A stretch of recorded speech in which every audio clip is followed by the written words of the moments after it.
Result सांगते. आज 10 वर्षामध्ये सनेचे प्रोडक्ट यूज केले, पण आज युनिक रिझल्ट सांगायला मला आनंद वाटतोय.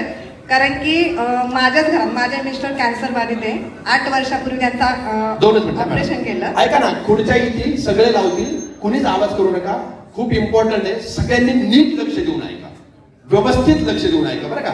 ऑलरेडी मॅडम ह्या बिझनेस मधून करोडपती येतात आणि त्या रिझल्ट सांगतात स्वतःच्या घरातला.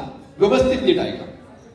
तर त्यांचं 8 वर्षापूर्वी मी ऑपरेशन केलं होतं आणि त्यांना म्हणजे 8 वर्षापासून आपले प्रोडक्ट चालूच होते. पण ज्यावेळेस डॉक्टरने मला सांगितलं होतं ऑपरेशनच्या वेळेस की तुम्हाला सगळं हे झालं पण पाणी चेंज करावं लागेल, कारण आपल्या पाण्यामध्ये जास्त हे असल्यामुळे त्यांना रोगप्रतिकार शक्ती खूप कमी आहे. म्हणजे आज बघितलं तर कॅन्सर पेशंटची रोगप्रतिकार शक्ती कमी असते. मागच्या 7 महिन्यापूर्वी त्यांना एक छोटी गाठ आली होती इथं, तर त्याच्यामध्ये पस झाला होता. म्हणून मी परत चेकअपला गेले.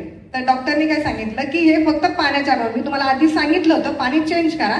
तर मी म्हटलं पाणी चेंज करा, मी आरो चेंज केला, म्हणजे आरो बसवला. मला कळलं आरो मध्ये, कारण की त्यावेळेस मी ऐकलं नव्हतं की मशीन एवढ्या महाग पण असते.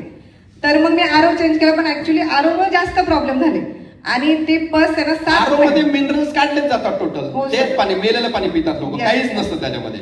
जे पाणी लोक जारचं पितात, आरो फिल्टर वाटतं, ते सगळं काढलेलं असतं. सर 7 महिने ना ती एक गाठ फक्त निघायला 7 महिने गेले, त्यातली पस निघायला.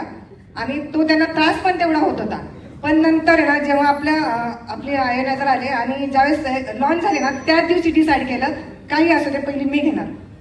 आणि जेव्हा डॉक्टरने सांगितलं अल्कलाईन वॉटर, अल्कलाईन ऐकलं कारण की मी त्याच्या आधी एक केंगन ऐकलं होतं, पण अमाऊंट सांगितली होती. माईक यार माईक.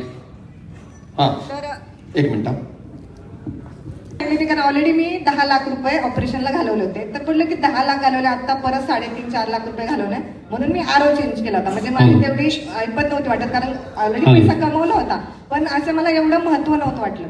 पण ज्या दिवशी आपली आयोनॅझर लॉन्च झाली त्या दिवशी सरांना म्हणलं सर इमिजिएट मी बुक करते, आणि घेतलं. त्यानंतर त्यांची ती पहिली गाठ गेली, पण सडनली त्यांना एक 15 दिवसापूर्वी दुसरी गाठ आली. त्याच्यामध्ये एवढा असा पस झाला होता. आता 15 दिवसापूर्वी. आणि मग मी मशीन बसवली.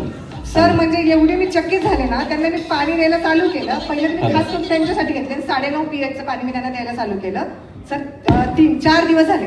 4 दिवसानंतर ना त्यांचं ऑटोमॅटिक ते पस निघून गेला आणि 5व्या दिवशी एकदम क्लीन झाली. ती गाठ होती ना ती एकदम क्लीन झाली.